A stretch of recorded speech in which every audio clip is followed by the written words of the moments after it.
Bonjour à toutes et à tous. Merci de nous rejoindre pour ce 12e, je crois, webinaire de l'année de l'Association des journalistes de l'environnement.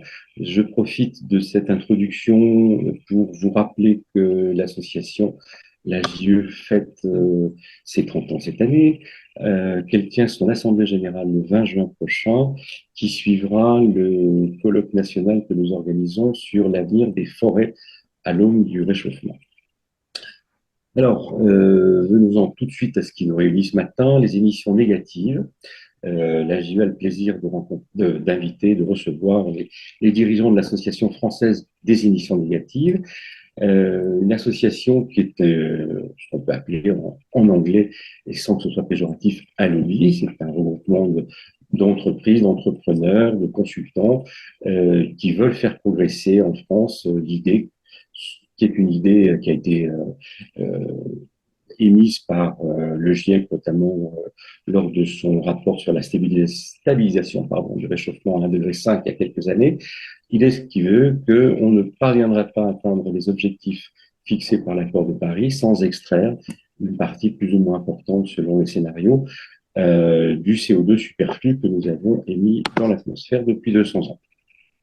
Alors, pour ce faire, il faudra mettre en batterie différentes techniques et technologies. Alors, celle qui a fait ses preuves jusqu'à présent, elle est en marche depuis plusieurs milliards d'années. Il s'agit du captage et du stockage du CO2 atmosphérique par le plancton, par les végétaux terrestres, par les forêts.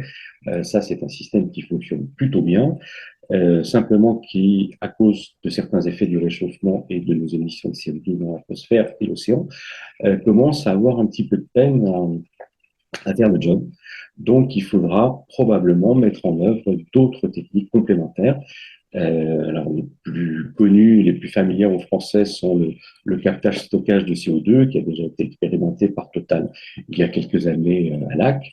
Il y a également une technique qui fait beaucoup parler d'elle depuis quelques temps, euh, qui est le captage direct de carbone, qui commence à trouver des marchés importants aux États-Unis en particulier.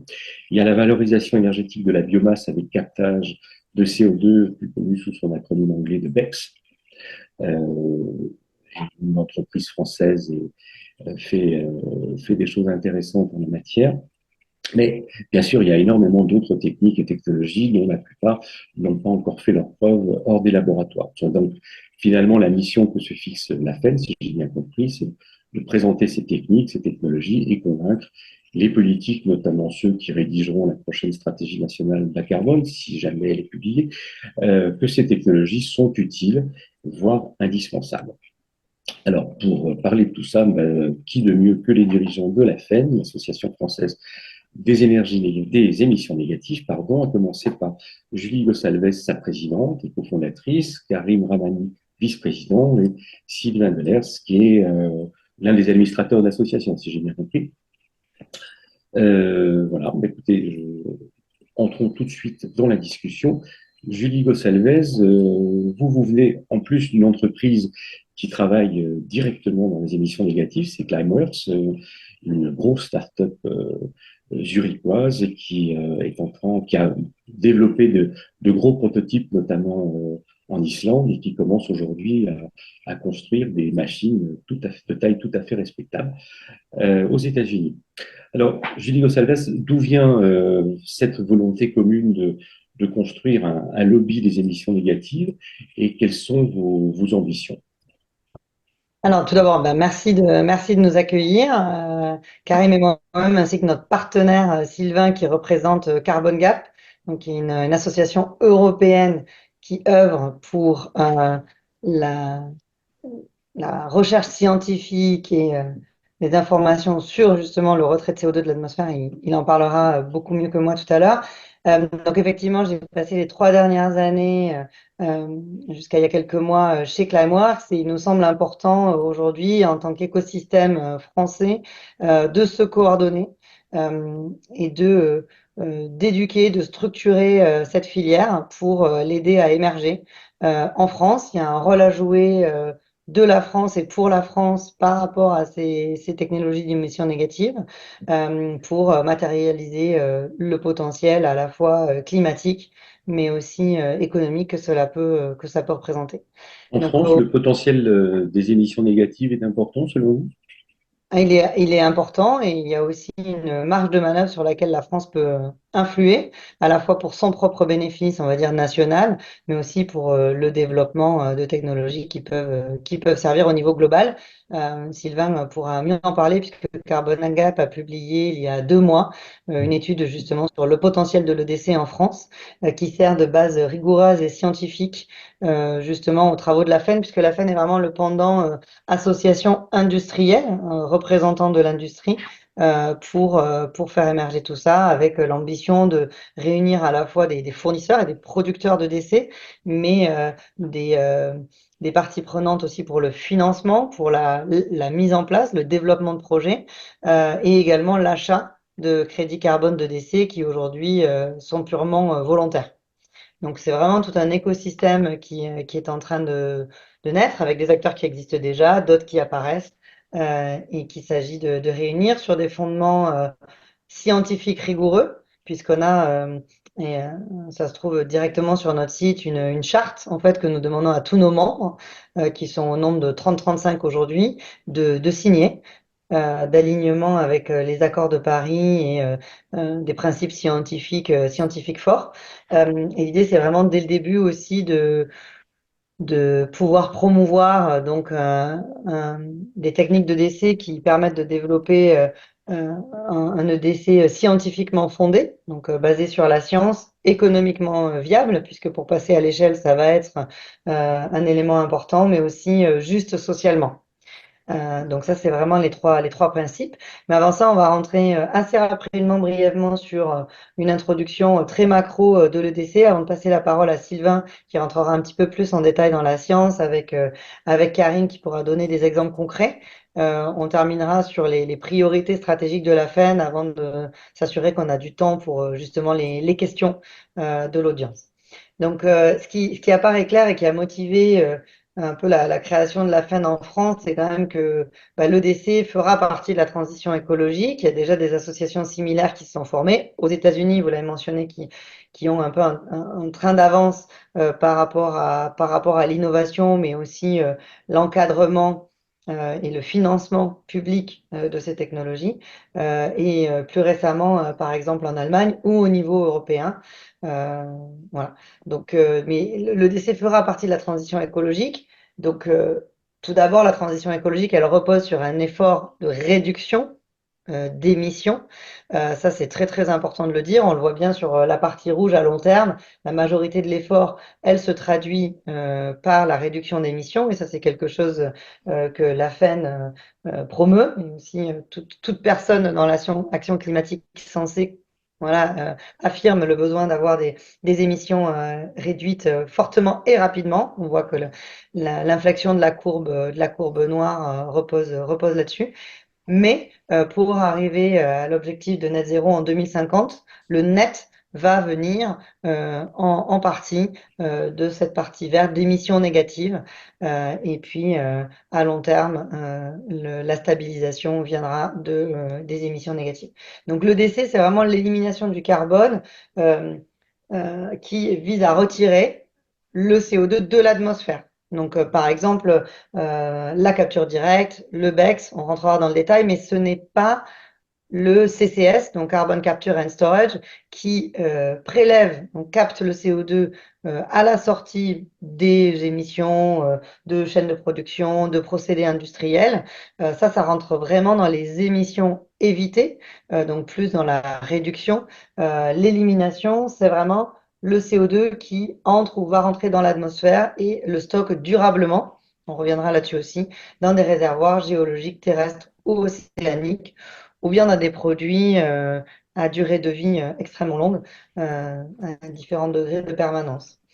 En termes de volume, d'ici 2050, donc on parle de 10 gigatonnes de CO2, selon les derniers scénarios du GIEC, chaque année.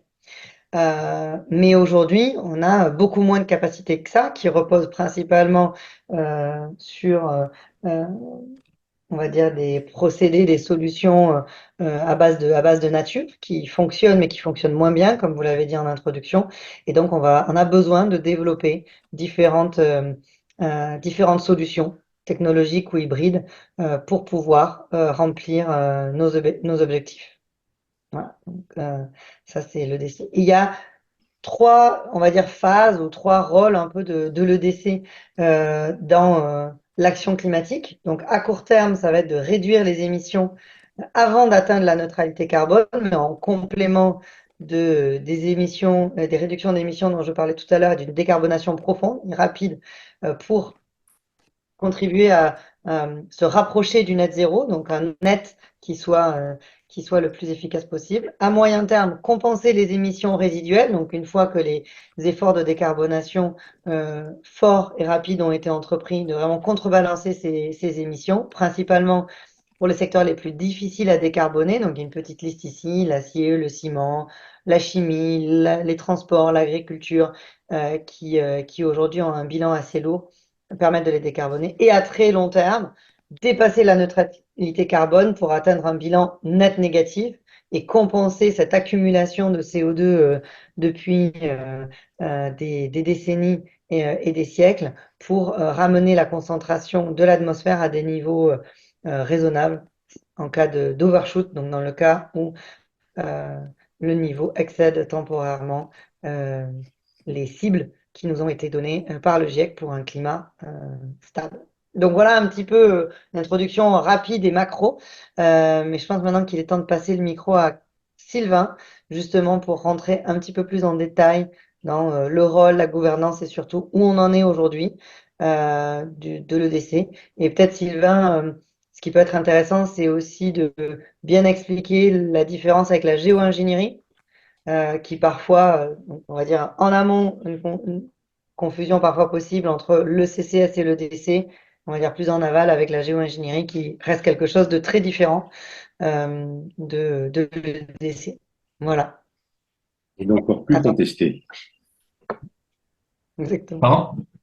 Et Encore d'encore plus. plus contesté par Oui, certaines tout à parties fait. prenantes. Tout à fait. Ouais. Sylvain Delers de Oui, Carbon Gap. alors bonjour à tous et à toutes. Merci Julie et Valérie pour les intros. Donc tout d'abord, je voudrais juste repréciser. Donc moi, en effet, je travaille pour Carbon Gap, donc qui est une autre organisation.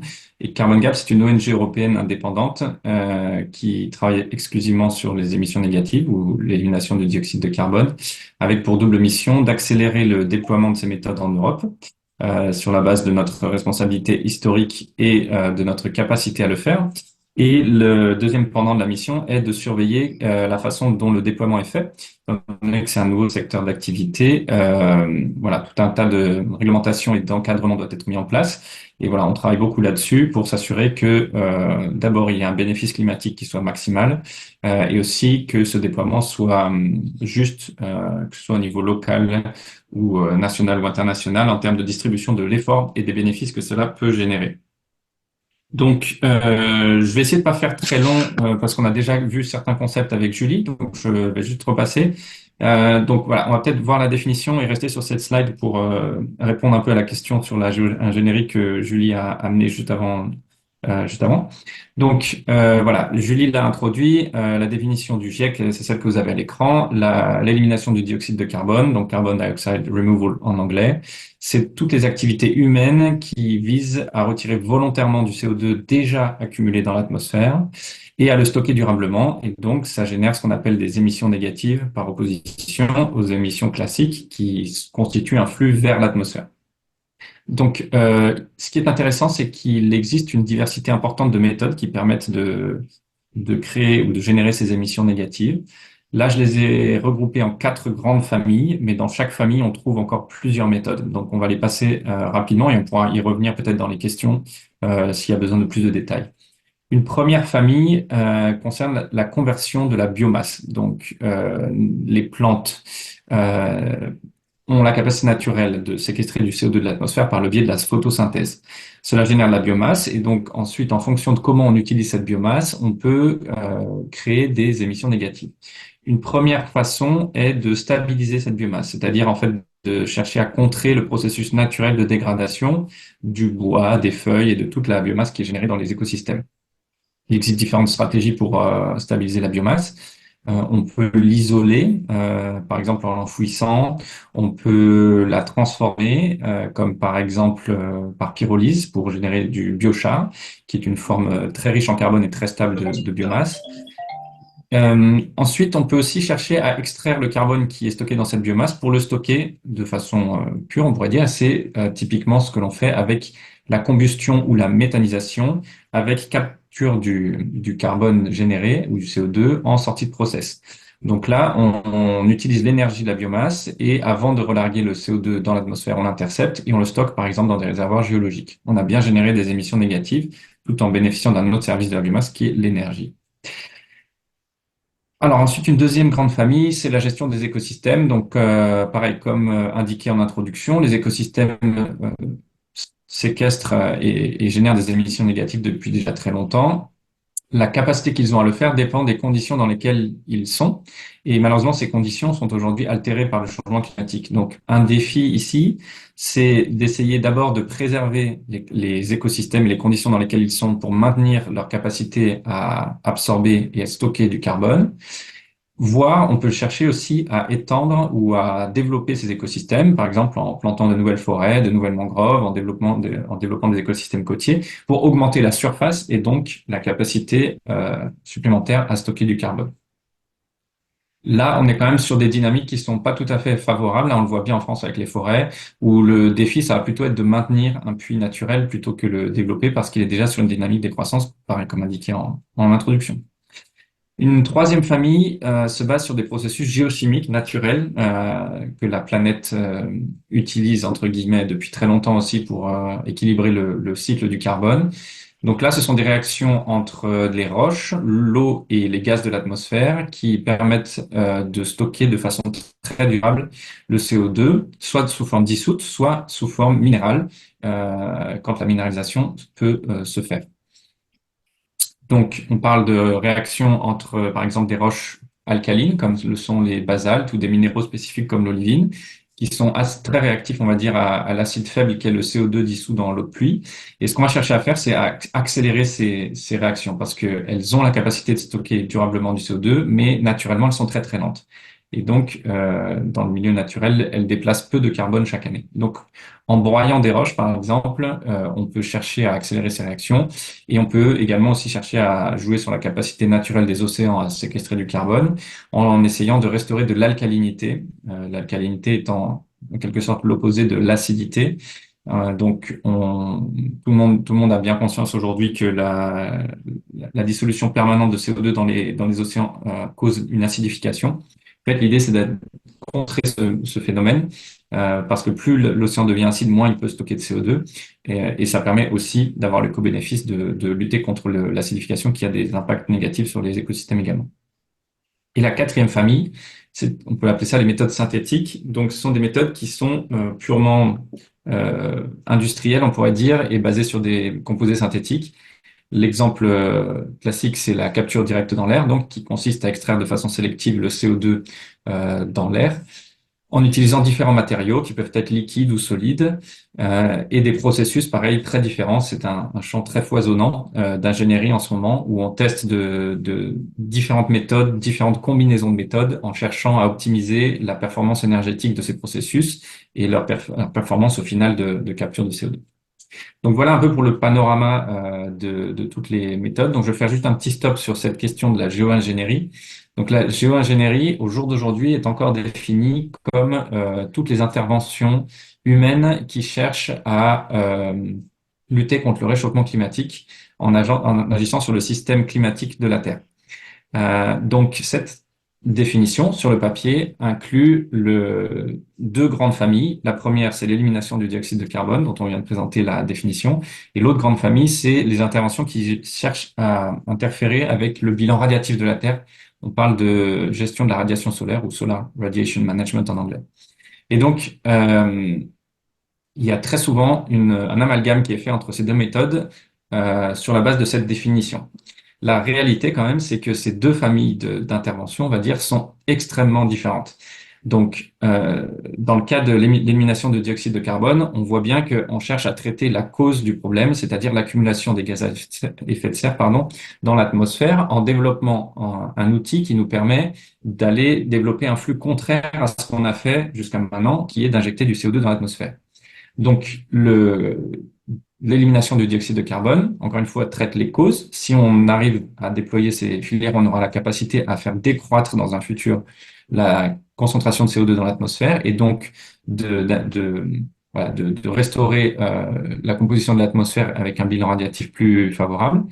Euh, L'élimination du dioxyde de carbone aussi est une intervention locale. Donc voilà, on met en place des projets, on cherche à attaquer le stock accumulé de CO2 dans l'atmosphère, qui est immense, avec l'espoir d'avoir un impact. Dans le cas de la gestion de la radiation solaire, c'est très différent. Ce qu'on cherche à traiter dans ce cas-là, ce sont les symptômes. C'est-à-dire, on cherche à bloquer l'entrée de rayonnement solaire dans l'atmosphère terrestre pour qu'il n'y ait pas de réchauffement malgré la présence de gaz à effet de serre en trop grande quantité. Donc là, pareil, il y a différentes approches. Les plus développées, entre guillemets, même si elles sont encore très peu développées, se basent sur l'injection de fines particules ou d'aérosols dans l'atmosphère pour essayer de refléter les rayons du soleil avant qu'ils ne rentrent dans les couches basses. D'autres méthodes, peut-être plus hypothétiques, impliquent carrément de déployer des dispositifs dans l'espace pour intercepter ou refléter le rayonnement solaire. Donc là, ce qu'on voit, c'est qu'on traite les symptômes, et donc ça veut dire que même si on arrive à le déployer et que ça fonctionne, on aura une dépendance permanente à ces mécanismes. Donc typiquement, quand il s'agit des aérosols, ça veut dire qu'on fera voler des avions tout le temps pour injecter encore et encore ces aérosols et maintenir cette couche protectrice qu'on aura développée. Donc il y a une notion de dépendance à long terme avec les coûts que ça implique. Ensuite, il y a une notion de gouvernance qui est très différente, avec la prise de décision unilatérale d'un acteur ou d'un pays, par exemple, qui souffrirait des conséquences du changement climatique plus que d'autres et qui pourrait très facilement prendre la décision unilatérale d'enclencher ces méthodes de gestion de la radiation solaire.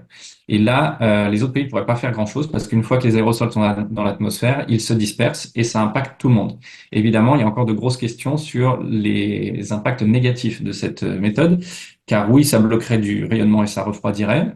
L'analogue, ce sont les grandes éruptions volcaniques comme celle du Pinatubo, par exemple, qui avait eu ces effets-là de réduction de quasi 0,5 degrés Celsius sur plusieurs années. Mais on sait aussi que ça a un gros impact sur les plantes, sur les cycles naturels et sur la production de biomasse, par exemple, avec potentiellement des productions réduites à cause de ce rayonnement réduit. Donc voilà, il y a un risque beaucoup plus élevé, parce que pour comparer, un pays qui déciderait de faire énormément d'élimination du dioxyde de carbone, en fait, il va rendre un service à la communauté, mais il n'y a pas de risque qu'il y ait des impacts chez les autres. Il va juste, on va dire, nettoyer l'atmosphère pour les autres, mais il n'y aura pas d'impact direct chez les voisins. Donc voilà, la problématique de la gouvernance est extrêmement différente. Donc on voit qu'on a deux familles technologiques ou deux approches qui sont regroupées sous une même définition, mais qui ont des maturités très différentes, qui ont des enjeux de gouvernance très différentes, et qui aussi, on va dire le bénéfice climatique, encore une fois, ou ce service qu'elles rendent, sont très différents. Dans un cas, on traite les causes, et dans un cas, on traite les symptômes. Donc c'est pour ça que des fois, dans le monde de l'élimination du dioxyde de carbone, on est un peu frustré quand on voit dans des articles de presse cet amalgame apparaître encore et encore. Parce qu'il faudrait idéalement plutôt faire des articles séparés sur ces deux méthodes séparées qui sont complètement différentes. Voilà.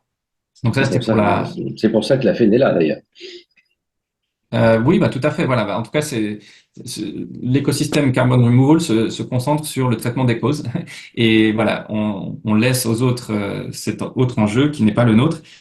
Et voilà, faut pas tout mélanger parce que je pense que voilà, on pourrait faire tout un tas d'analogies aussi sur une personne malade et la différence entre changer son mode de vie ou prendre des médicaments toute la vie. Voilà, c'est un peu ça les analogies. Et donc, c'est important de voir ça. On peut avancer peut-être dans les slides. Voilà. Alors, pareil, Julie l'a mentionné en introduction, on va passer rapidement, mais bien faire la différence. Ensuite, quand on parle de capture du carbone ou du CO2, on peut capturer le CO2 à différents moments et à différents endroits. dans la chaîne, on va dire, d'émissions. Et donc là, c'est pareil, il faut faire bien la différence. Donc, vous avez un petit diagramme à droite où on a en bas à gauche ce qu'on appelle carbone fossile. Donc, c'est tout ce qui est pétrole, gaz et charbon, les réserves énergétiques que l'on utilise. En haut, on a l'atmosphère qui, jusqu'à maintenant, a servi de décharge publique pour nos émissions de carbone. Et les puits de carbone en bas à droite représenteraient des puits des réservoirs de carbone ou des stockages que l'homme aurait développés. Donc, typiquement, un stockage géologique. Donc, la première famille, on va dire, de méthodes de gestion du carbone, c'est le CCS, donc capture et stockage du carbone. Des fois, on voit CSC en France aussi, et qui consiste à intercepter des émissions de carbone à la sortie d'un processus et les renvoyer directement dans un stockage.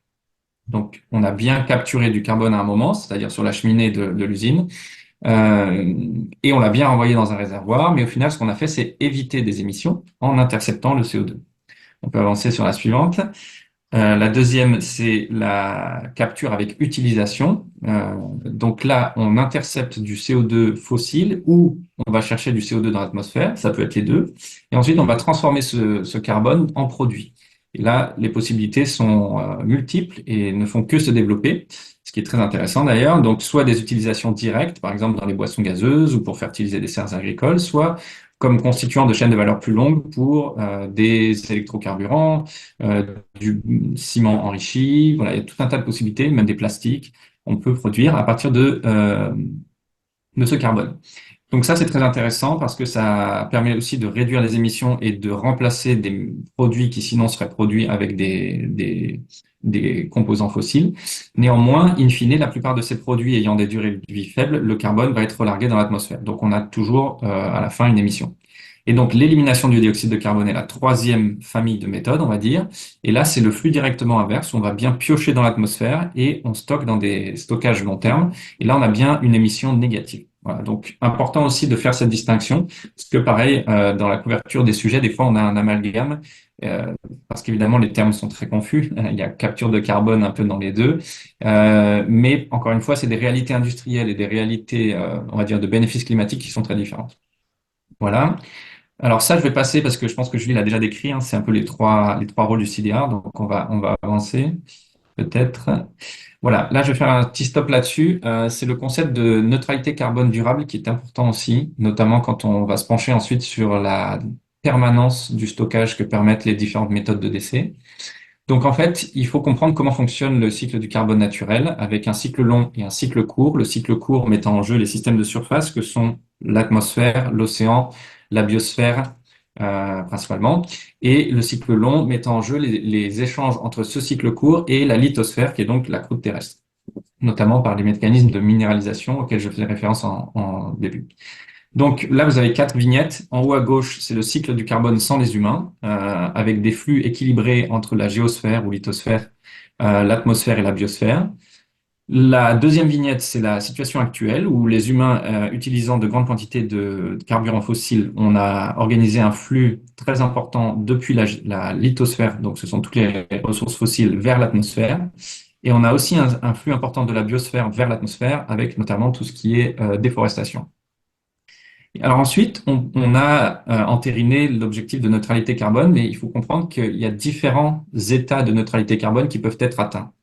Comment dire, les objectifs actuels des pays notamment nous emmènent vers la troisième vignette, donc le Current Net Zero Target, où on va bien rééquilibrer les flux vers l'atmosphère pour avoir un net zéro, mais ça va se faire principalement en se basant sur un flux important vers la biosphère. Donc, c'est-à-dire on va planter de grandes quantités d'arbres ou on va beaucoup miser sur les écosystèmes naturels pour qu'il y ait un flux net important qui aille vers la biosphère et qui puisse rééquilibrer les flux résiduels qu'on a vers l'atmosphère.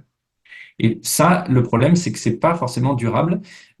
Déjà parce que la capacité de stockage de la biosphère est limitée, mais aussi parce que, comme on l'a dit en introduction, aujourd'hui, sa capacité est mise à mal par le changement climatique lui-même. Et donc, la quatrième vignette décrit un net zéro durable, donc neutralité carbone durable, dans lequel on cherche à rééquilibrer les flux vers les différents pools, donc c'est-à-dire les émissions résiduelles fossiles que l'on a, on les équilibre avec de l'EDC permanente, donc en renvoyant ce carbone dans la lithosphère.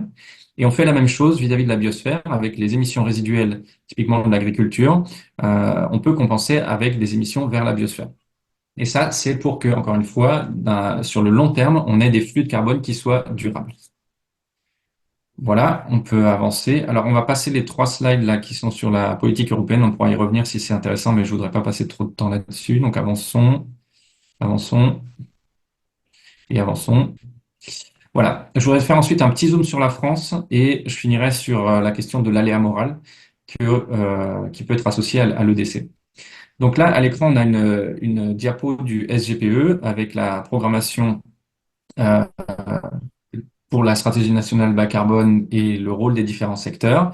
Et si on clique une autre fois, il doit y avoir un carré qui apparaît sur la question des puits de carbone. Voilà, très bien. Donc, la question qui nous concerne, c'est-à-dire, comme le disait Julie, les réductions des émissions sont essentielles, sans quoi le décès ne pourra pas faire la différence. Une fois qu'on a fait un bon travail sur la réduction de nos émissions, en suivant la trajectoire SNBC par exemple, la question, c'est nos puits de carbone ont-ils la capacité de compenser nos émissions résiduelles?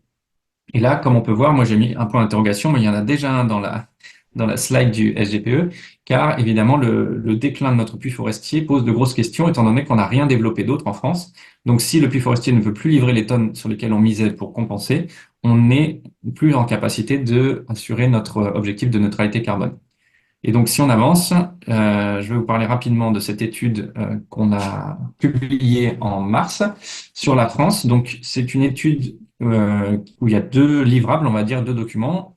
D'un côté, un rapport à gauche sur le potentiel de déploiement de ces méthodes de décès en France, et à droite, un exercice de proto-feuille de route, on pourrait dire, développé avec des partenaires et avec comment dire, des parties prenantes en France pour essayer d'explorer si on voulait réaliser le potentiel identifié dans le rapport, quelles seraient les actions à mettre en place et à quel moment pour réussir ce déploiement.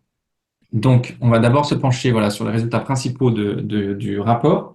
Donc, la question qu'on s'est posée, c'est en France, combien d'élimination du dioxyde de carbone peut-on déployer dans le futur proche, on va dire, et comment ces capacités se comparent avec les volumes d'émissions résiduelles qui sont aujourd'hui ceux de la SNBC 2 et probablement mis à jour prochainement dans la SNBC 3 pour voir si on est en capacité d'atteindre notre objectif de neutralité carbone. Donc dans le rapport, on s'est autorisé à employer toutes les méthodes de décès qui sont suffisamment mûres, c'est-à-dire qu'on a des preuves qu'elles sont en capacité d'être déployées, soit sur la base des technologies readiness level et de la littérature scientifique, soit également sur la base de ce qui se passe dans l'écosystème et dans les autres pays en termes de démonstrateurs ou de premiers projets déjà déployés. Au final, on a ensuite évalué ces méthodes. On a regardé quelles ressources elles ont besoin pour fonctionner et en quelle quantité. Donc, on parle d'eau, de biomasse, d'énergie décarbonée. Ensuite, on s'est penché sur ces gisements de ressources en France et leur état actuel. Donc, on a regardé un par un les différents gisements, l'énergie décarbonée, encore une fois, l'eau, la biomasse, les terres, pour voir l'état de la ressource, l'utilisation qui est faite de ces ressources au jour d'aujourd'hui et les projections qui sont faites vers 2050 sur chacun des gisements. Est-ce que c'est à la hausse? Est-ce que c'est à la baisse? Est-ce qu'il y a davantage d'usages qui vont être proposés pour les ressources?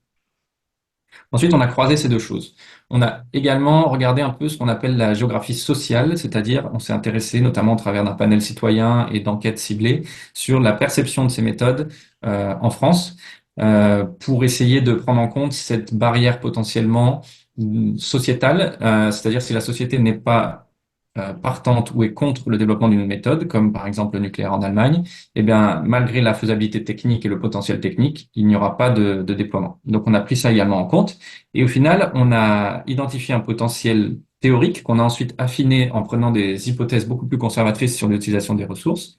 Et on est arrivé à ces 3 scénarios qui sont des portefeuilles de développement de méthodes de décès. Et donc, le scénario conservateur à gauche représente un scénario dans lequel aucune mesure supplémentaire comparée à aujourd'hui ne serait mise en place pour favoriser le développement des puits alternatifs de carbone, donc des méthodes de décès. Et ce qu'on voit, c'est que donc du coup, il n'y aurait pas de capture directe dans l'air, il y aurait très peu de BECS et il y aurait au final un volume d'environ 33 millions de tonnes de CO2 de capacité à éliminer du CO2 à l'horizon 2050, ce qui serait insuffisant pour atteindre enfin, ou neutraliser le volume d'émissions résiduelles. À gauche, qui est donc la barre grise, à noter qu'ici vous avez 70. Pour ceux qui connaissent les chiffres, on reconnaît pas le 80 ou 82 de la SNBC2, et c'est parce qu'on a décompté une dizaine de mégatonnes qui, sur la base des de la stratégie du gouvernement et des différents documents publiés sur le CSC serait comment dire, neutralisable par de la capture directe sur site, donc CCS. Et donc c'est pour ça qu'il reste ensuite seulement 70 à compenser. On a un scénario de référence qui permet d'atteindre environ 76 mégatonnes d'élimination du dioxyde de carbone. Et la première chose à noter, c'est qu'on a une diversité de méthodes mobilisées. Donc, on ne mise pas juste très fort sur une des méthodes, mais on distribue l'effort sur les méthodes et donc sur les ressources et aussi sur le territoire. Et on a donc en bleu, ce sont les méthodes basées sur la capture directe dans l'air. Ensuite, on a les pratiques stockantes, notamment agricoles. On a la forêt et notamment la restauration ou boisement supplémentaire. La bioénergie avec capture et stockage du carbone, les produits biosourcés, le biochar et l'altération accélérée des silicates ou des roches. Ce portefeuille, comme on voit, il est équilibré entre méthodes basées sur la nature et méthodes plus technologiques ou géochimiques. Donc ça, c'est aussi un atout. Et donc, il permettrait d'atteindre la neutralité carbone avec une petite marge de sécurité de 6 mégatonnes supplémentaires. Ensuite, on a un scénario ambition qui, en fait, on va dire, augmente l'effort sur chacune des méthodes. On voit, pareil, c'est pas une seule méthode qui grandit significativement entre un scénario et l'autre, mais toutes les méthodes grandissent un peu. Là, l'idée, ce serait que l'ambition serait rehaussée. Donc, pour donner un exemple très concret sur les pratiques stockantes agricoles, ça veut dire concrètement augmenter le prix ou la rémunération du carbone stocké par l'agriculteur pour qu'ils soient en mesure de mettre en place ces mesures et donc qu'on ait une adoption plus grande dans le milieu agricole. Sur les méthodes telles que la bioénergie avec capture et stockage et le DAC, une des limites, c'est le développement du stockage géologique. Donc, ça voudrait dire que le gouvernement prendrait des initiatives plus ambitieuses sur le développement rapide de nos capacités à stocker du CO2 géologiquement. Voilà. Et donc, on arriverait à un volume de 146 mégatonnes de CO2 à l'horizon 2050, donc quasiment le double, un peu plus du double de ce qu'on aurait besoin pour la neutralité carbone. Et donc, si on faisait un bon travail, on va dire, sur la décarbonation et la stratégie nationale bas carbone et qu'on développait le scénario ambition, concrètement, la France aurait la capacité à devenir net négative un peu avant 2050, ce qui, au passage, aurait beaucoup plus de sens que l'objectif actuel de neutralité carbone quand on regarde l'état de nos budgets carbone en Europe. Alors, avançons peut-être sur la slide suivante. Voilà. Bon, c'est les points clés donc sur cette étude que vous pouvez trouver sur notre site web. Peut-être je ferai suivre les liens juste après la présentation. Donc la France a les capacités de déployer des volumes importants à hauteur jusqu'à 146 mégatonnes. Encore une fois, avec des hypothèses très très conservatrices sur l'utilisation des ressources mobilisées. Et alors, j'ai pas mis la slide, mais on voit que le portefeuille de méthodes utilisées en termes de niveau de permanence du stockage s'équilibre avec les émissions résiduelles et permet d'atteindre cet état de neutralité carbone durable que je vous ai décrit juste avant. Voilà, avançons parce que je voudrais pas monopoliser et je veux qu'on ait de la place pour les questions. Dernière slide sur ce concept d'aléa moral, donc c'est-à-dire la crainte justifiée qui existe sur le fait que si on développe ces méthodes d'élimination du dioxyde de carbone, cela pourrait affecter ou interférer négativement avec les efforts de décarbonation. Voilà, sur la base de dire bon bah en fait on a des méthodes, on a un backup, on a un plan B si on décarbone pas, on pourra toujours recapter le CO2 et donc voilà, il n'y a pas besoin peut-être de faire tant d'efforts. Donc ça c'est un risque qui existe, qui est omniprésent dans le débat, y compris médiatique. Et donc on a publié le rapport que vous avez à l'écran là en septembre derrière un Carbon Gap avec l'idée de dire regardons ce problème d'aléa moral, caractérisons-le et regardons également qu'est-ce qu'on peut faire pour dépasser le constat. Et donc, dans le rapport, très concrètement, on fait une revue de littérature, on a également fait une table ronde avec des experts. Le risque, il est clair, il existe. Il est plus ou moins difficile à caractériser en fonction des situations. Si on parle d'un modèle du GIEC, où là, c'est très facile, c'est mathématique quasiment. À partir du moment où on introduit des émissions négatives, on peut faire moins sur les émissions, sur la décarbonation. Mais c'est souvent pas comme ça que ça marche, c'est plutôt on complémente les deux pour tenir les objectifs climatiques. En revanche, dans ce qui est plus de la perception de cette aléa ou dans le débat, y compris politique, des fois c'est plus dur à quantifier pour voir si c'est un risque réel. C'est ce que nous disent les auteurs sur le sujet. Néanmoins, voilà, c'est un risque réel. Et donc, ce qu'on a cherché à faire avec les 12 propositions que vous voyez à gauche de l'écran, c'est de dire, dépassons le constat, le risque est là. Si on ne fait rien et qu'il n'y a pas de cadre réglementaire, le plus probable, c'est que ce risque se matérialise parce que les acteurs qui ont intérêt à faire de la mitigation deterrence le feront. En revanche, si on crée un cadre réglementaire, on peut significativement limiter ces risques en utilisant par exemple des objectifs séparés, euh, en, en appuyant, on va dire, le développement du CBR dès aujourd'hui pour, comment dire, réduire les incertitudes sur les capacités à déployer ces méthodes, utiliser le principe de lag for lag sur lequel je pourrais revenir. Voilà. Je ne vais pas toutes les faire, mais il y a une série de mesures. Et donc, je pense que c'est un message important pour dire que ce risque, il existe, mais il ne faut pas s'arrêter au constat et il faut à tout prix que le régulateur crée un cadre justement pour l'endiguer, on va dire. Voilà, je vais arrêter ma présentation là pour passer la parole à Karim. Juste avant, je voulais faire deux conclusions. Ce qui est important aussi à noter, je pense, c'est qu'aujourd'hui, on est à un stade dans cet écosystème, dans le développement de ce nouveau secteur d'activité, où en fait, différentes visions s'affrontent.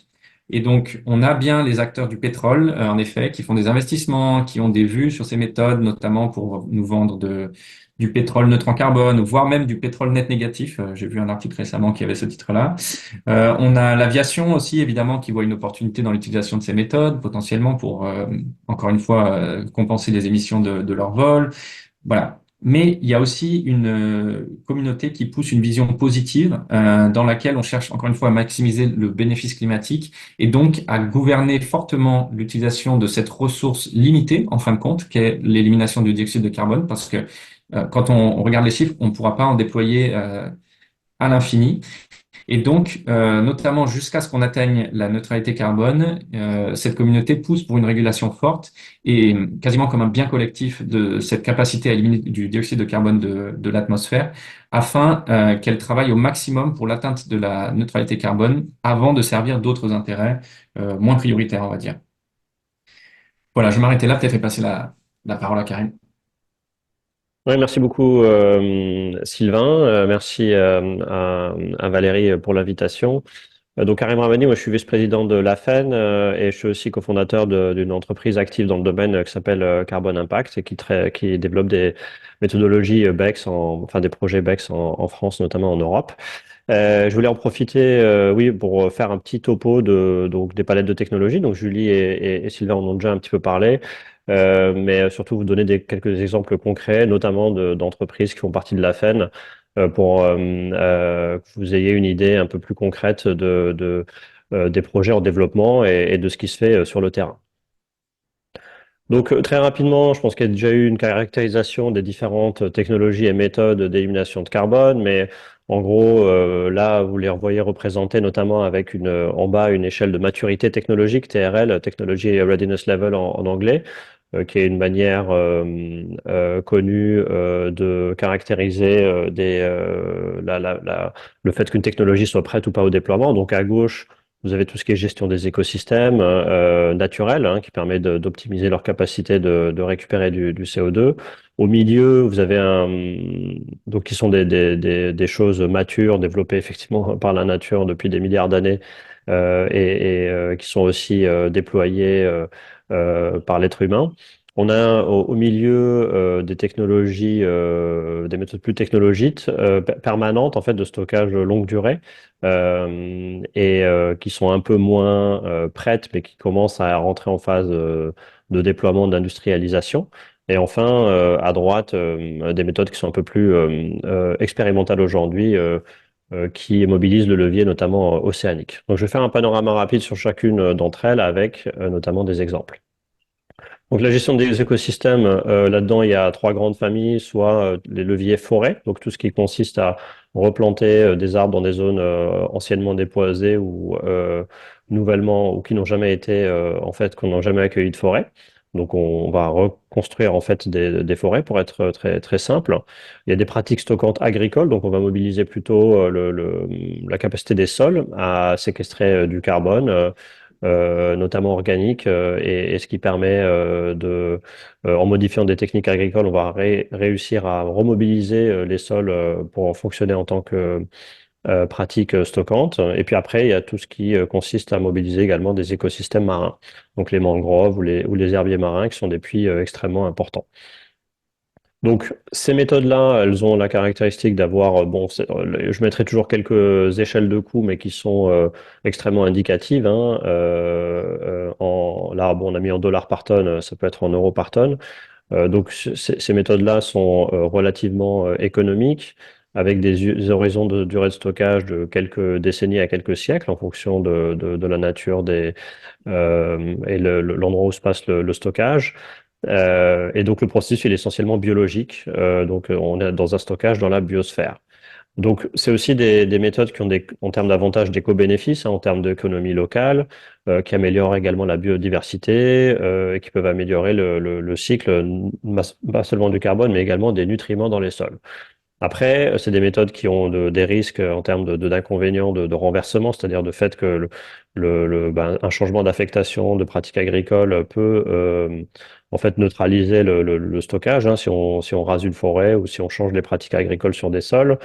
Il peut y avoir des impacts sur les ressources en eau, hein, parce que planter des arbres nécessite également d'autres ressources, et puis il peut y avoir des concurrences avec les usages alimentaires éventuellement.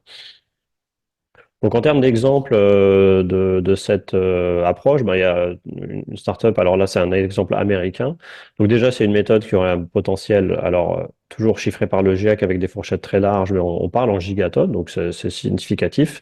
En France, il me semble, le chiffre de Carbon Gap dans l'un des scénarios, il est aux alentours de 20 millions de tonnes par an. Et donc bon, cette entreprise, en fait, elle a développé un mix parce que l'enjeu ici, c'est de mesurer effectivement précisément, plus ou moins précisément, le carbone stocké, donc avec des capteurs à distance et des moyens technologiques pour s'assurer que ce qui est fait est effectivement bien fait et bien mesuré. Et donc, eux ont dans leur palette à la fois des projets de forestation ou de régénération végétale, et ils affirment avoir stocké plus d'une dizaine de millions de tonnes depuis leur fondation. Ensuite, dans les méthodes, donc là, on passe sur la partie un peu plus technologique durable. Donc, effectivement, le fameux, le célèbre capture atmosphérique directe. Donc là, on est sur des méthodes qui sont plus chères, évidemment, parce qu'on va attaquer du CO2 très peu concentré dans l'air. Bon, c'est déjà beaucoup trop, mais ça reste peu d'un point de vue de séparation des gaz. On est à 426 ppm partout dans l'atmosphère. Donc, on va avoir un coût important.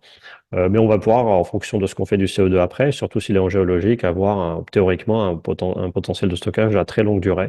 On parlait de 10 000 ans, mais en fait, l'idée, c'est que c'est quasi permanent, en tout cas à l'échelle humaine. C'est des technologies qui sont, bon, on peut discuter de la maturité technologique. Elles sont pas encore, il y a des déploiements à l'échelle aujourd'hui. L'entreprise Climeworks suisse, dont on a parlé tout à l'heure, a des projets qui fonctionnent à environ 36 000 tonnes par an. Et donc la capture, c'est un processus qui est chimique, enfin chimique en tout cas, qui mobilise une séparation de l'air via un sorbant solide.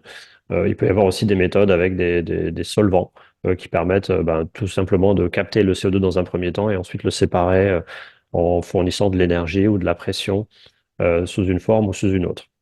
Donc, l'avantage du DAC, c'est qu'il est flexible. On peut le faire n'importe où et trouver un endroit où il y a de l'énergie propre et abondante et le moins cher possible, puisque, encore une fois, le CO2 est diffus dans l'atmosphère. Et donc, le passage à l'échelle peut être, en fonction de la capacité d'énergie, très importante. L'inconvénient, évidemment, c'est que ça consomme une énergie importante et que, du coup, c'est une méthode qui aura toujours un coût important.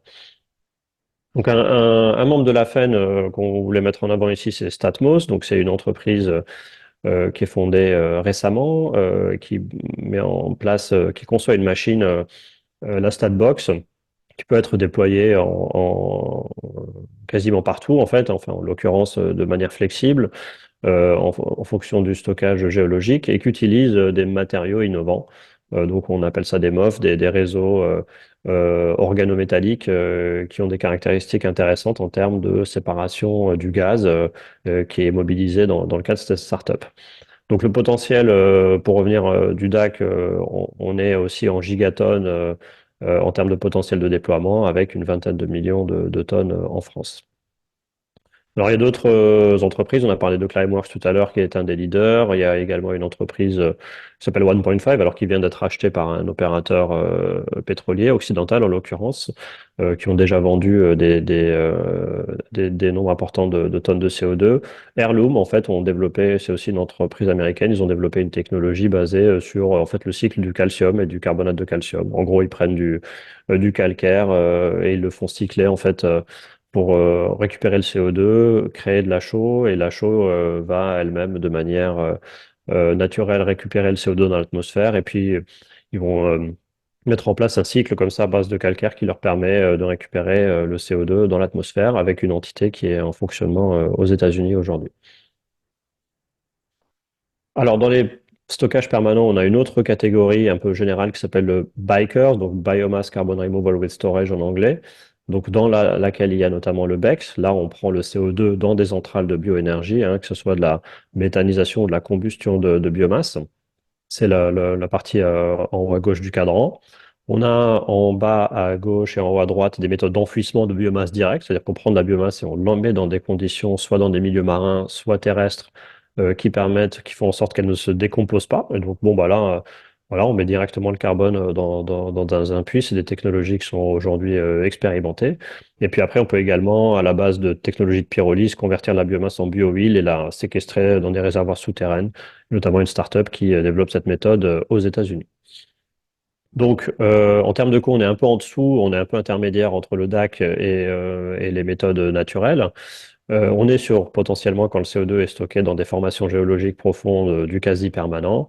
Une maturité technologique aussi, qui est en fait la majorité en tout cas sur le BECS par exemple, la majorité des briques technologiques sont aujourd'hui quasi de maturité, mais il manque la phase de déploiement commercial. Et donc, on a les avantages en termes de permanence. Le BECS permet en plus effectivement, de valoriser le levier bioénergie. Les limites, c'est effectivement la disponibilité de biomasse durable pour mobiliser cette méthode. Et puis après, des impacts écologiques qu'on ne connaît pas encore à long terme, vu qu'on n'en a pas beaucoup déployé. Donc, quelques acteurs importants dans les pays nordiques notamment et au Royaume-Uni, des opérateurs de biomasse comme Bioman, Ørsted ou Drax au Royaume-Uni sont en train de commercialiser des tonnes importantes. Parmi les membres de la FEN, on peut en citer deux. Donc, il y a Airfix, qui est une société suisse qui vise à faciliter des projets de BECS. Donc voilà, avec des potentiels dans le monde qui vont, alors toujours des fourchettes très larges du GIEC entre 0,5 et 11 gigatonnes. On est moins en théorie que le DAC parce que il y a la disponibilité de biomasse qui vient la limiter et des scénarios médians de 10 millions par Carbon Gap ou la SNBC. Si je reviens sur Airfix, en fait, ils ont une société suisse, ils ont un pilote en Suisse où ils vont récupérer 4000 tonnes de CO2 d'un méthaniseur, hein, pas loin de Zurich, qui recycle des déchets alimentaires et qui ont récupéré pour ce projet, réussi à mobiliser un financement d'une entité gouvernementale suisse qui va permettre rapidement d'obtenir une décision d'investissement. Je me permets de citer ma société rapidement, qui est aussi membre de la FAN, Carbon Impact. Nous, on développe également des projets BECS et donc on a collaboré au projet suisse en partenariat avec Airfix et on est en train de développer un projet en France, à Nancy, avec 3 méthaniseurs. Cette fois-ci, vous avez une photo de l'un d'eux à droite. Donc l'idée, c'est de récupérer ce CO2 biogénique et le séquestrer de manière permanente pour générer des émissions négatives. Alors, un autre levier est ce qui s'appelle le biochar. Donc là, on parle plutôt d'un charbon naturel. Donc, il est produit par une pyrolyse. Donc, on va exposer de la biomasse à de la très haute température en milieu pauvre en oxygène. Et donc, ça va générer une forme de charbon végétal. Ce charbon, il peut être ensuite épandu sur des terres agricoles ou mélangé à des matériaux de construction. Et donc, ce qui va permettre de garder le CO2 à l'état, enfin en tout cas en dehors de l'atmosphère pendant des durées très longues, des siècles à des millénaires. Donc c'est une méthode d'ailleurs qui est extrêmement ancienne, le biochar, comme amendement agricole. Donc l'avantage, c'est qu'effectivement en termes d'agriculture, c'est un matériau qui permet d'augmenter en fait d'améliorer les caractéristiques du sol de manière agronomique, d'augmenter la fertilité et sa capacité à absorber des nutriments et de l'eau.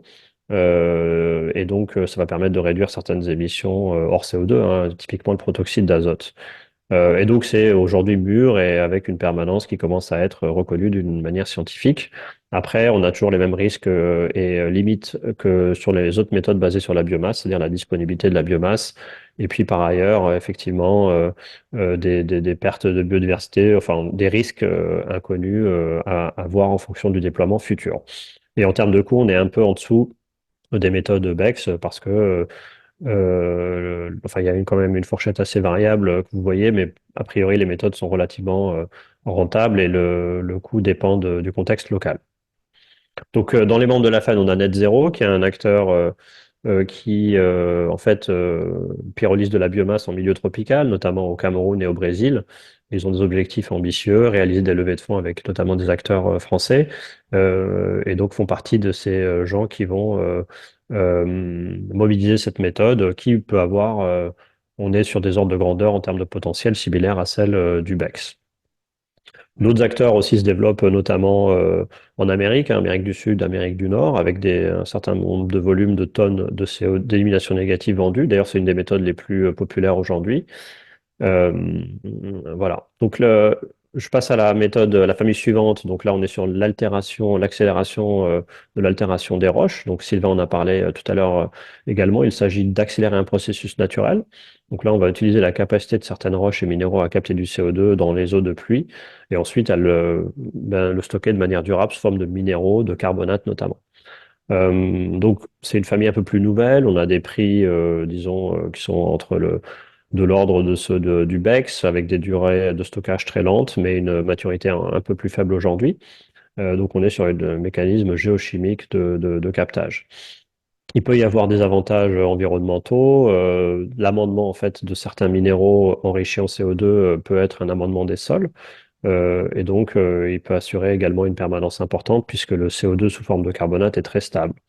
En termes d'inconvénients, le niveau de déploiement est un peu plus faible et effectivement, il va falloir notamment mobiliser des roches donc, pour pouvoir notamment les broyer pour optimiser la capacité de captage et donc du coup, il y a un impact potentiel minier.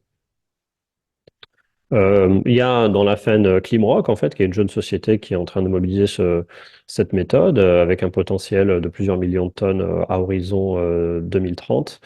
Selon Climrock, aujourd'hui, ils ont des essais qui sont en train de mener, notamment dans le Cantal. Au niveau mondial, on est sur de l'ordre de quelques gigatonnes selon le GIEC en potentiel de déploiement à terme. Et en termes d'acteurs internationaux, il y a des acteurs notamment aux US et au Royaume-Uni de mémoire pour Undo, qui sont des leaders dans le domaine avec des tonnes importantes déjà vendues sur les marchés carbone aujourd'hui. Un autre membre de la FEN est Neustark, c'est une société suisse qui, elle, consiste à utiliser aussi un mécanisme de minéralisation, mais en utilisant du granulat de béton recyclé. Donc, ils vont s'associer avec des centrales de recyclage béton, qui est un levier d'économie circulaire en tant que tel, mais qui en plus permettent les granulats de béton recyclé de séquestrer de carbonater du CO2, donc de le minéraliser, et qui va être ensuite réinjecté dans le génie civil. Donc, Neustark récupère du CO2 biogénique pour l'injecter dans du futur béton, et ce qui permet également d'assurer la permanence de ces émissions négatives. Et enfin, je voulais parler un peu des méthodes océaniques. Donc, on a sur une gamme de méthodes qui sont un peu plus expérimentales aujourd'hui. Donc, il faut savoir que les océans sont un énorme puits de carbone parce qu'il y a du carbone sous forme de carbonate et de bicarbonate qui est naturellement présent avec des quantités qui sont très très significatives. On parle de gigatonnes, de milliers de gigatonnes. Donc, potentiellement, l'idée, c'est de faire en sorte d'optimiser, d'augmenter la capacité des océans à travers l'alcalinisation, comme Sylvain le décrivait plus tôt, afin d'augmenter son pouvoir de réceptionner, enfin de stocker du carbone, toujours en s'assurant que finalement, on réduit également l'acidité des océans par le même biais. Donc, c'est un mécanisme qui est étudié dans la littérature scientifique et qui commence à être déployé. Donc on peut lutter effectivement à la fois contre le CO2 et l'acidification de l'océan à travers une même méthode. En revanche, il reste encore à prouver les risques de réémission, les effets secondaires potentiellement sur la biomasse marine et puis des problématiques évidemment de perception publique vu qu'on touche à ce levier. Donc, parmi les membres de la FAN, on peut citer Carbon Time, qui aujourd'hui sont en train de développer des pilotes sur cette méthode. Et ils sont sur un projet, alors qui est initialement un projet de recherche, mais qui vise à déployer cette technologie à grande échelle. D'autres acteurs également existent sur cette piste, sur cette méthodologie, notamment en Amérique du Nord, au Canada. Voilà, donc pour ce panorama rapide, j'espère que ça vous a donné une idée un peu plus concrète de ce que fait le secteur et notamment les membres de la FEN.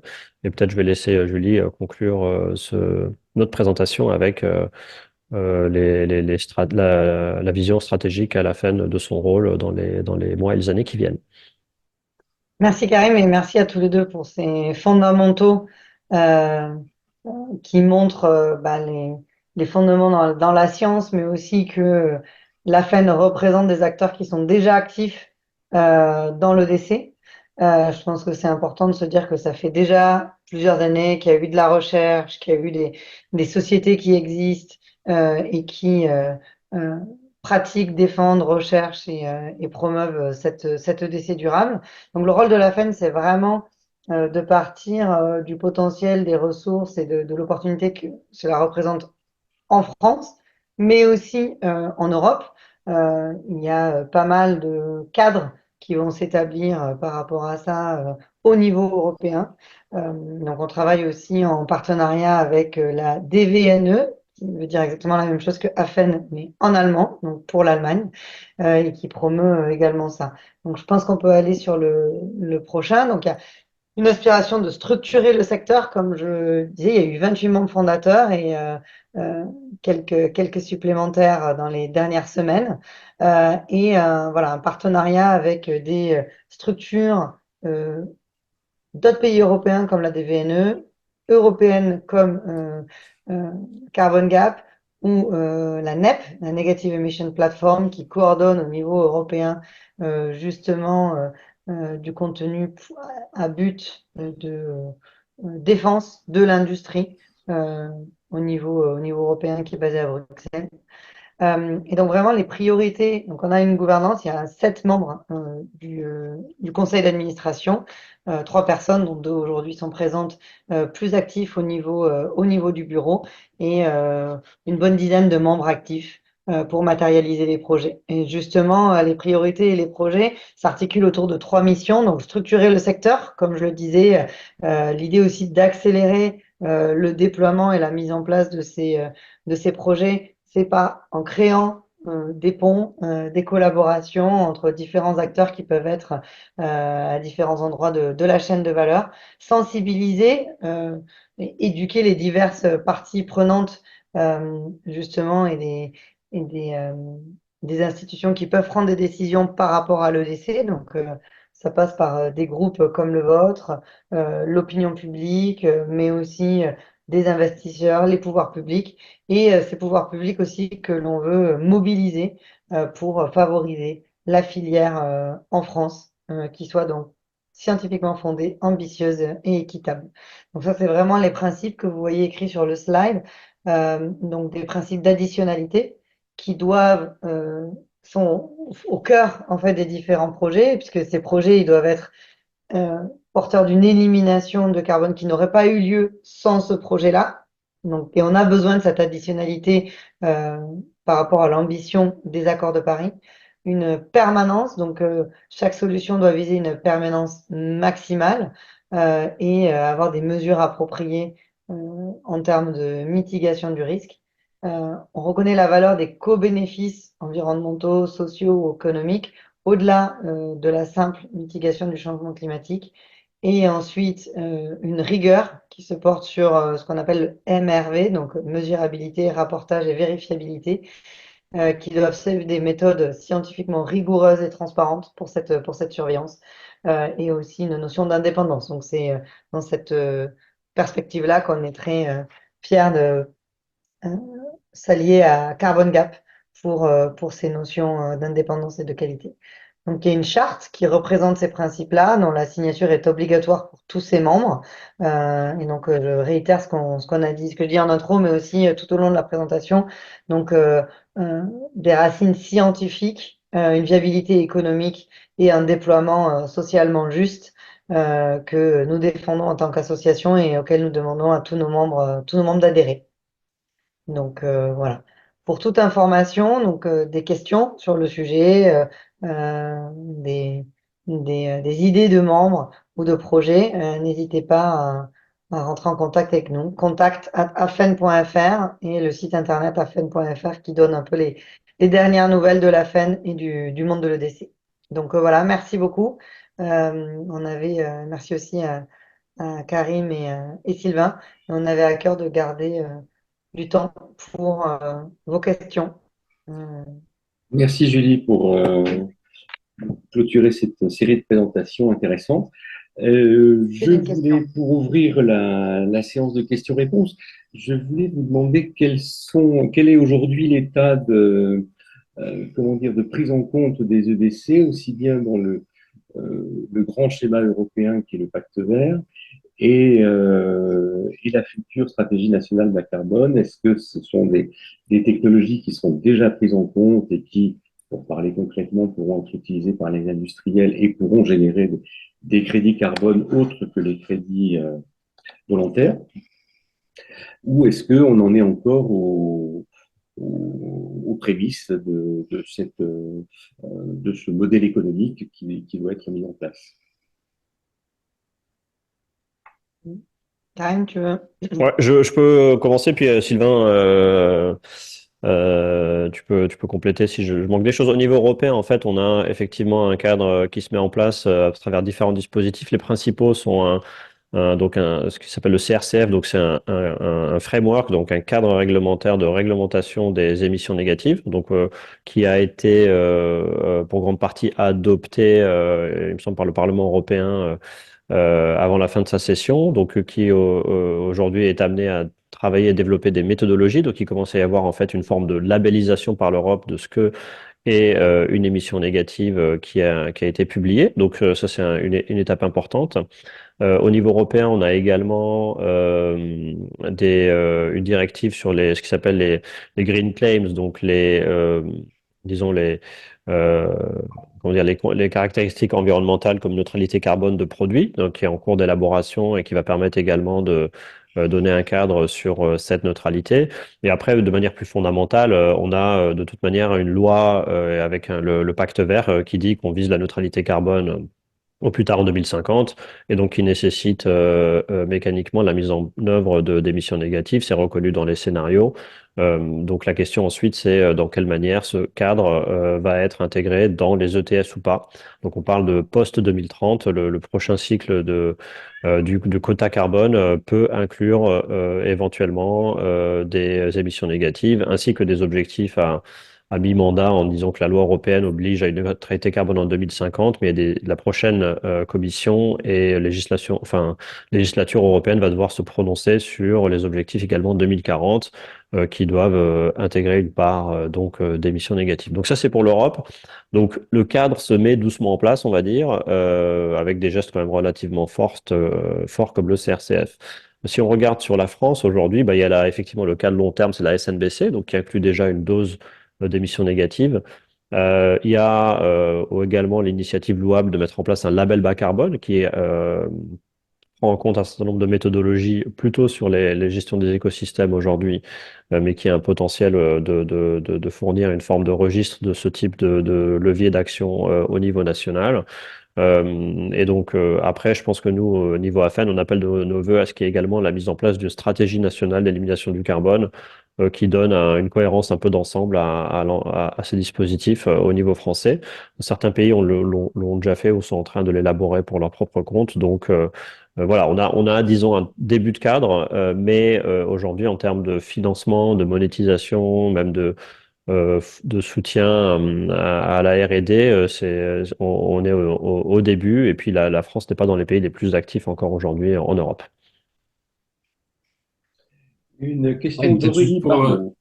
Ah, Pardon. pardon, je vais juste complémenter sur ce que disait Karim, parce qu'en fait, ce qui est intéressant de voir, c'est que l'Union européenne aujourd'hui, c'est un peu la locomotive avec certains pays, mais l'Union en tant que telle est assez motrice avec les dispositifs que Karim a décrits.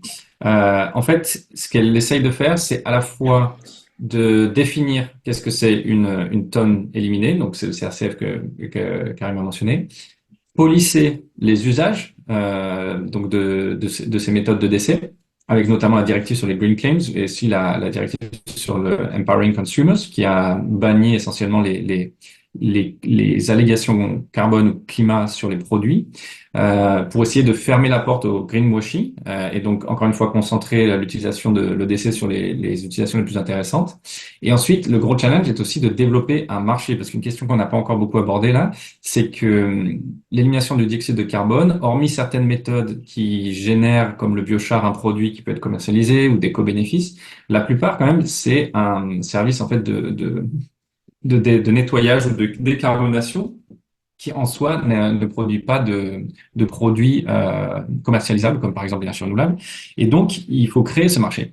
Parce que sans incitation de la part du régulateur, au d'un moment, on va toucher les limites du marché volontaire et de la bonne volonté des acteurs privés. Et donc, ça, c'est la question du coup de l'ETS, donc l'intégration ou non dans le schéma d'échange des quotas. Mais même au-delà de ça, en fait, quel dispositif peut créer l'Union européenne pour créer une demande long terme structurée et fiable pour le décès qui serait aligné avec les objectifs en plusieurs gigatonnes, encore une fois, que le GIEC nous indique. Donc voilà. Et sur la France, ce que je voulais rajouter, c'était que, comme le disait Karim, dès la SNBC2, il y avait un peu de bioénergie avec capture et stockage dans le plan. Après, une chose, c'est se donner des objectifs, une autre chose, c'est les atteindre. Et on a vu que depuis la publication de la SNBC2, pas grand-chose n'a été mis en place pour appuyer les filières de BEX et livrer les 10 mégatonnes qu'ils avaient planifiées à l'époque. Et donc là, on va voir qu'est-ce qui sort dans la SNBC3, mais c'est pour ça que la stratégie est essentielle pour que, en plus d'objectifs, on se donne aussi les moyens et les méthodes pour atteindre ces objectifs, justement en appuyant les différentes filières là où elles en ont besoin. Merci. Une question d'Aurélie Barbeau de Ginevra. Bonjour, merci Valérie, merci à tous pour la présentation. Alors, Sylvain Lelers, on s'était parlé en amont de la publication, en tout cas à la presse, de votre étude. Vous avez dit qu'en fait vous l'avez publiée en septembre, si j'ai bien entendu. Mais qu'est-ce qui s'est passé depuis? Enfin, quel écho est-ce qu'elle a reçu auprès des pouvoirs publics, de l'industrie, je sais pas, du comité stratégique de filière, nouveau système énergétique? Enfin, est-ce que quelqu'un a réagi? J'avoue qu'on n'a pas, moi j'ai pas vu grand-chose. Ouais. Du coup, alors d'abord la date de publication, c'était mars pour l'étude sur la France et le potentiel. Septembre, c'était un autre papier auquel je faisais référence sur l'aléa moral. Depuis la publication, donc il y a eu une couverture de ce sujet-là, et ensuite on a continué à avoir des rencontres avec des députés, avec le SGPE. Après, on n'est pas inclus dans le travail de préparation de la SNBC3 pour des questions de timing. En fait, on n'était juste pas suffisamment en place au moment où les travaux ont commencé. Donc nous, il nous manque la visibilité sur ces travaux-là. Mais évidemment, l'ambition, c'est que ça serve aussi à alimenter ces travaux-là, notamment pour fermer les comptes de la neutralité carbone qui, jusque-là, peinent à être fermés. Donc, Et sur la SNBC3, il y a personne qui a réagi en disant qu'il faut absolument en tenir compte, parce que de toute façon, hein, on l'a pas. Alors, elle est pas publiée, on l'a pas eu, et on nous dit ouais, que les travaux sont en cours. Donc, si vous, on ouais, vous ouais. dit les travaux sont fermés, c'est un peu. Ben, c'est-à-dire, les travaux étaient organisés avec des groupes de travail, voilà, donc il y a une structure autour de ça. Et encore une fois, Carbon Gap étant une organisation jeune, on n'était pas forcément en place au moment du début des travaux. Nous, les échos qu'on a, c'est que jusqu'à maintenant, la stratégie, ça a plutôt été d'essayer de réduire davantage les émissions plutôt que d'inclure des émissions négatives dans cette SNBC3. Mais encore une fois, je pense qu'on a autant de visibilité que vous, malheureusement. Et après, au-delà de la SNBC, nous, il nous semble important qu'il y ait une stratégie pour le secteur, encore une fois, indépendamment des objectifs de décarbonation, parce que on voudrait pas, par exemple, que l'EDC serve à réduire l'ambition dans la SNBC. Ce serait vraiment pas le but. Et donc, c'est là que les objectifs séparés sont importants pour qu'on puisse se donner des objectifs de réduction d'un côté, des objectifs de croissance de l'autre côté, notamment quand on voit justement les résultats qu'on a publiés, ou potentiellement, on pourrait même aller au-delà de la neutralité carbone si on était ambitieux. Mais pour ça, il faut avoir voilà, des trajectoires séparées euh, pour les deux aspects, quoi, réduction et élimination. Et j'ai une autre question pour la FAN ou pour tous. Au Congrès Gaz, la semaine dernière, Ils avaient organisé un forum de start-up où il y avait quand même pas mal des start-up, dont certains sont vos membres, liés à l'élimination du carbone. Est-ce que les gaziers, les grandes entreprises du gaz, genre Total, Engie, sont sensibles à ces technologies, sont prêts à les soutenir, sont intéressés à les financer si les pouvoirs publics se font un peu la sourde oreille? Est-ce que du côté des gaziers, c'est mieux?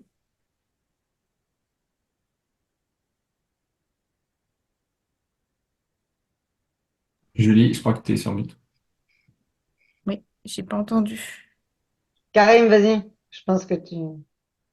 Oui, pardon. Donc la question, c'est est-ce qu'il y a d'autres marques d'intérêt qui ne sont pas forcément du gouvernement, mais d'autres. Oui, est-ce que les gaziers, enfin les grandes entreprises qui cherchent à se décarboner, les pétroliers, les gaziers, voilà, euh, En des fait, marques d'intérêt, voilà, sur ces technos un peu plus marqués. En fait, le sentiment qu'on a aujourd'hui pour discuter avec ces acteurs, c'est qu'ils regardent, ils savent, hein, ils connaissent la réalité scientifique, ils ont différents degrés d'exposition, à la fois en termes de R&D, dans leurs services innovation. Donc voilà, ils observent ce qui se passe, certains préparent plus ou moins et investissent dans le secteur plutôt à moyen terme.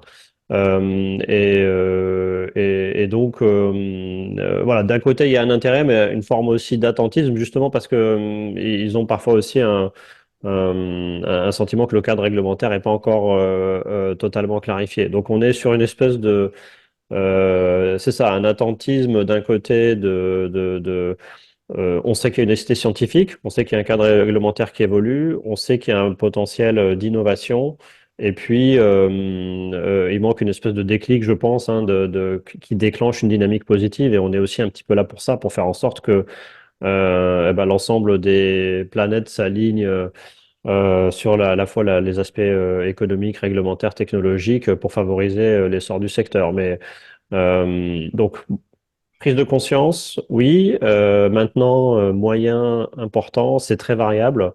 Et on va donc nous, à part notre action, tenter de favoriser ce déclic, de catalyser un peu le fait que cette mayonnaise prenne entre à la fois les intentions et les stratégies climat de certains grands groupes, leurs stratégies d'innovation avec les orientations générales, notamment réglementaires. J'ai une toute dernière question. Est-ce que il y a aux États-Unis, est-ce qu'il y a des choses prévues pour subventionner l'élimination du carbone dans l'Inflation Reduction Act ou ailleurs qui pourrait porter le développement de ces technologies? Ouais, clairement, et c'est là où en fait la France n'est pas forcément dans les pays les plus en avance. Donc les US ont mis pas mal d'argent, notamment avec des subventions directes basées sur des incitations fiscales, mais qui en fait consistent à donner de l'argent hein, financé par des réductions par ailleurs. Donc notamment sur des projets de DAC, de captage de CO2 qui pourraient s'appliquer notamment à des méthodologies BECS. Ils ont effectivement un fort pari sur le DAC de façon générale, parce ils mettent aussi en place des hubs, en fait, où certaines entités, des startups européennes vont se positionner, qui facilitent, en fait, la logistique du CO2 et l'innovation. Donc voilà, les États-Unis parient sur cette technologie-là avec des moyens conséquents en face. Et puis après, ils ne sont pas les seuls. Il y a des pays comme la Finlande qui ont des objectifs de net négativité je ne sais plus quelle est la date, mais c'était avant 2050, peut-être 2040, qui est un des premiers pays à aller dans cette direction-là. Et il y a des pays comme le Danemark qui ont mis de l'argent public pour des achats de crédits carbone, comme les US l'ont fait d'ailleurs, hein, à hauteur de 35 millions de dollars et les Danois viennent d'annoncer il y a quelques semaines un fonds qui est plus qui est pas loin de 200 millions d'euros aujourd'hui dans une première phase. Donc, pour des achats directs, des subventions à des projets, notamment de BECS. Même chose donc il y a le Danemark, même chose en Suède avec des enchères inversées sur le BECS. Bon, il y a du mouvement. La Suisse a mis en place un fonds de 50 millions de francs suisses pour financer des démonstrateurs. L'un des membres de la FEN et nous-mêmes d'ailleurs on est associés à ce projet-là. Donc on voit bien qu'il y a des pays qui sont plus précurseurs et qui vont plus vite que d'autres. Peut-être si je peux complémenter là-dessus, les US sont un exemple très intéressant parce que il déploie une diversité d'approches pour soutenir l'essor de ce secteur. Donc, on a parlé du crédit d'impôt, on a parlé de la commande publique que Karim vient de décrire. Encore une fois, la commande publique, il l'utilise pas simplement pour faire des volumes, parce qu'en fait, les volumes sont très réduits, mais c'est aussi pour, on va dire, driver la réduction des coûts et donc des prix de ces tonnes-là, et aussi pour, on va dire, inculquer ou inscrire en fait dans la pratique les bonnes pratiques d'achat et en sélectionnant les fournisseurs les plus, on va dire, crédibles et qui valident, on va dire, les différents critères de qualité qu'ils ont sélectionnés pour ces achats. Donc, c'est pas juste un mécanisme financier, c'est aussi un mécanisme, voilà, encore une fois, de structuration du secteur et de comment on achète de l'EDC et quel est l'EDC crédible. Les US, par ailleurs, regardent évidemment le DAC de façon très importante, mais pas que. Et par exemple, récemment, on a appris que le DOE a passé un partenariat avec la NOAA, donc c'est la National Oceanic and Atmospheric Administration, pour lancer les recherches qui manquent pour faire avancer les techniques basées sur les océans. Donc vraiment, ils explorent un peu toutes les méthodes, ils essaient de pousser sur chacune pour que ça avance au plus vite. Après, là où ils sont peut-être un peu moins avancés que l'Europe, c'est plutôt sur la réglementation, encore une fois, notamment sur les cas d'utilisation et à quoi on peut utiliser le DC. Donc là, par contre, c'est un peu moins avancé de leur côté. Mm. Julie? Ouais, non, je pense que ce qui est important, c'est de se dire deux choses. C'est qu'il y a le côté financement direct, mais aussi le côté soutien. Donc, en complément de ce que disaient Karim et Sylvain, il y a aussi eu la publication, je crois, il y a une dizaine de jours, 2 semaines, sur quels sont les principes que devait suivre le DC pour, pour constituer des crédits de qualité édités et dictés par le gouvernement américain. Donc, dans un but de, sans être régulatoire, de vraiment amener une convergence sur certains principes de qualité. Et le deuxième point, c'est aussi qu'ils ont bien compris que les infrastructures vont être un peu le nerf de la guerre par rapport à l'émergence de cette nouvelle industrie. Et donc, ils sont euh, très, très favorables et ils soutiennent énormément le développement des différentes infrastructures, par exemple aussi au niveau du stockage. Donc, il y a beaucoup de capacités de stockage dans ce qu'on appelle le end-soil recovery, donc qui est le fait d'injecter du CO2 pour extraire plus de pétrole, qui n'est pas forcément compatible avec la permanence de stockage, mais justement de développer des puits en parallèle qui sont complètement dédiés à un stockage permanent de façon unilatérale. Donc, il y a aussi cette notion en fait de soutien sur l'infrastructure, en étant conscient que ça met très longtemps à se mettre en place, et c'est ça aussi sur lequel on veut voilà, stimuler les conversations avec le gouvernement et l'Europe pour ne pas prendre trop de retard sur ce type d'actions qui ont quand même une inertie assez importante. Donc il y a vraiment un panorama très très complet euh, qui est envisagé. Est-ce que l'un des handicaps que vous rencontrez en France en particulier ne tient pas au fait que le gouvernement français a beaucoup misé sur en tout cas pour ce qui concerne la décarbonation de l'industrie lourde, sur le captage-stockage et beaucoup moins sur d'autres technologies Je pense pas que ce soit un handicap en fait, parce que c'est plus un atout dans le sens où il y a des infrastructures partagées. À partir du moment où on met en place des infrastructures de transport de CO2, d'évacuation du CO2 vers des stockages géologiques, voire comme le gouvernement l'a affiché récemment, un appel à manifestation d'intérêt pour du stockage en France géologique, parce on a la géologie pour.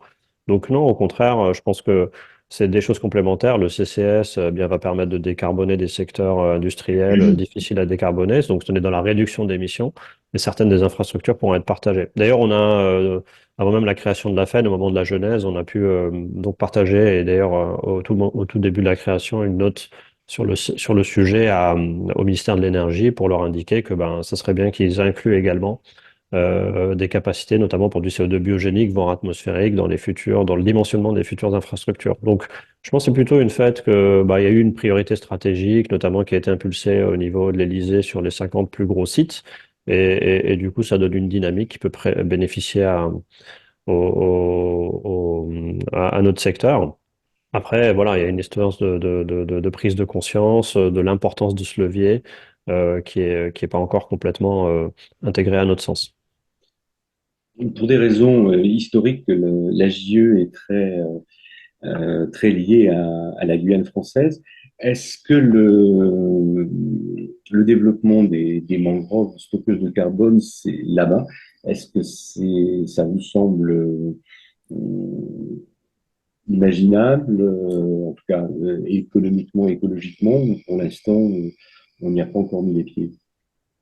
Je peux peut-être répondre là-dessus, Karim, si tu veux. On avait regardé ça dans le rapport, en effet, les mangroves, qui sont une des options. Euh, et pour ce qui est de la France, ce qu'on a trouvé avec les données qui existent, c'est que principalement, on va dire, les mangroves en France ont jusque-là été plutôt bien sauvegardées. Donc, c'est plutôt un bon indicateur par rapport à d'autres pays. Donc, il existe peu de potentiel de redéploiement de mangroves qu'on aurait dégradées ou éliminées, par exemple. Et donc, l'enjeu consiste principalement à les préserver, les mangroves existantes, pour qu'elles continuent à livrer les services qu'elles livrent, mais on n'a pas trouvé de potentiel significatif, encore une fois, d'augmentation de ces surfaces-là. Donc, je pense que ça s'applique évidemment pour la Guyane. Et voilà, ça montre une gestion plutôt meilleure que d'autres pays par le passé de ces écosystèmes-là, qui fait qu'aujourd'hui, ils sont là, on peut les préserver, mais il n'y a pas forcément, encore une fois, de potentiel de redéploiement. Et je voulais juste compléter sur la réponse que Karim avait fait. Je pense qu'en France, la France prend du retard clairement sur ce sujet vis-à-vis de ses partenaires. Et deux raisons principales, moi je dirais. Une, c'est bon, trois peut-être. La première, c'est le manque de connaissance du sujet un peu parmi les décideurs en fait. Et donc c'est quelque chose sur lequel nous on a travaillé à Carbon Gap, l'AFEN travaille également maintenant, tout simplement pour partager l'information qui soit au fait de cette filière et qui voit ce virage technologique que d'autres pays sont en train de prendre et peut-être la France est en train de rater.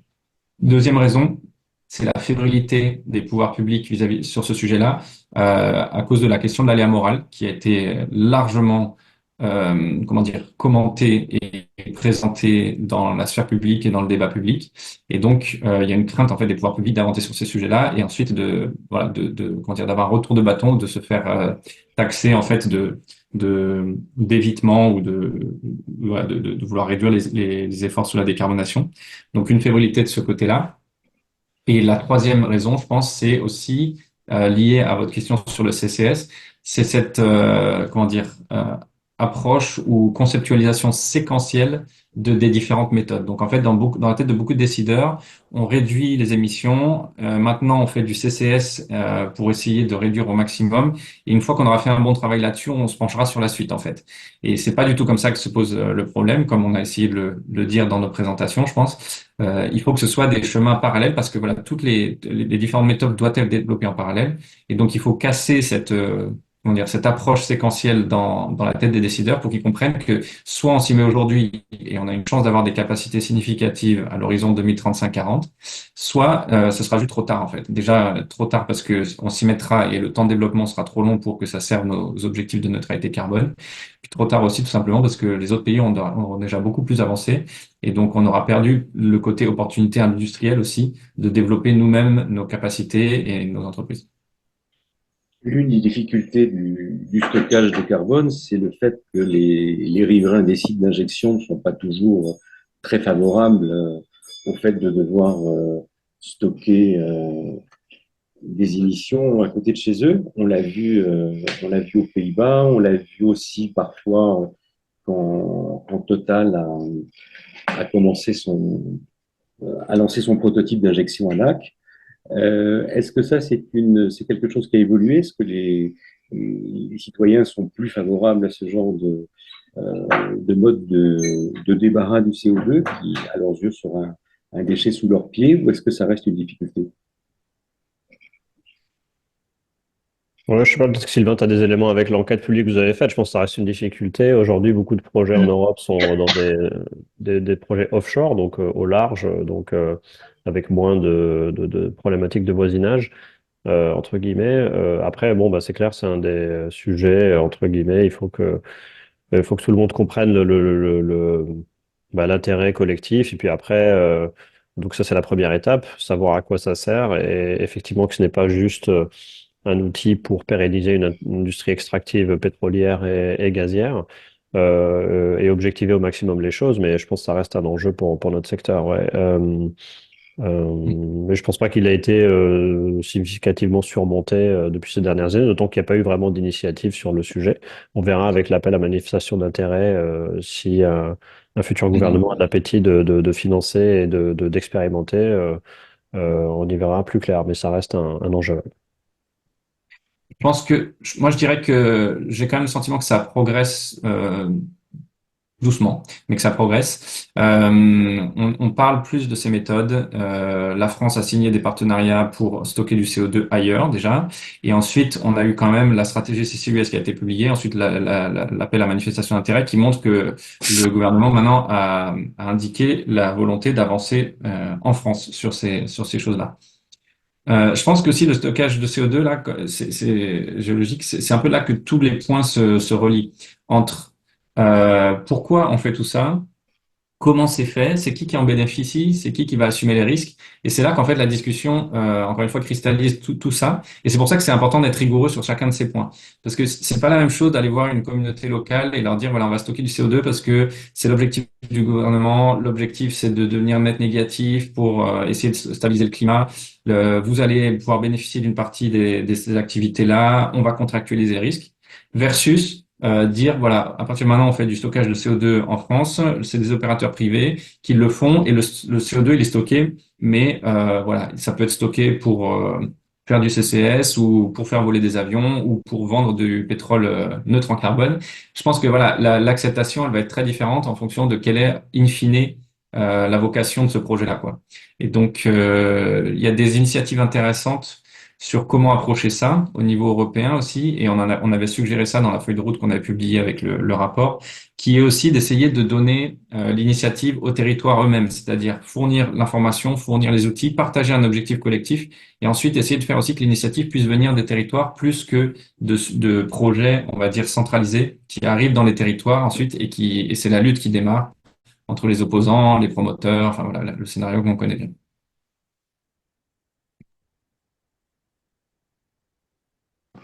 Y a-t-il d'autres questions, remarques, suggestions? Visiblement, nous avons fait un premier bon tour de la question.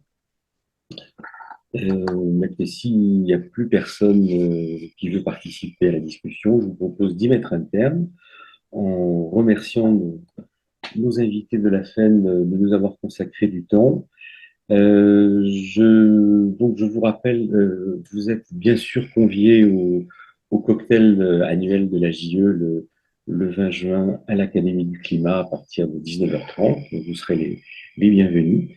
Et je vous propose de clôturer ce webinaire, sachant que, donc, je vous le rappelle, il sera mis en ligne dans quelques jours sur le site de la JE et disponible pour celles et ceux qui n'auront pas pu nous rejoindre aujourd'hui. Merci Julie, merci Karim, merci Sylvain, merci Célia, merci Esther qui êtes restée aussi longtemps et bonne journée à vous toutes et toutes. Merci beaucoup, à Merci bientôt. beaucoup. Bonne Merci, journée. au revoir.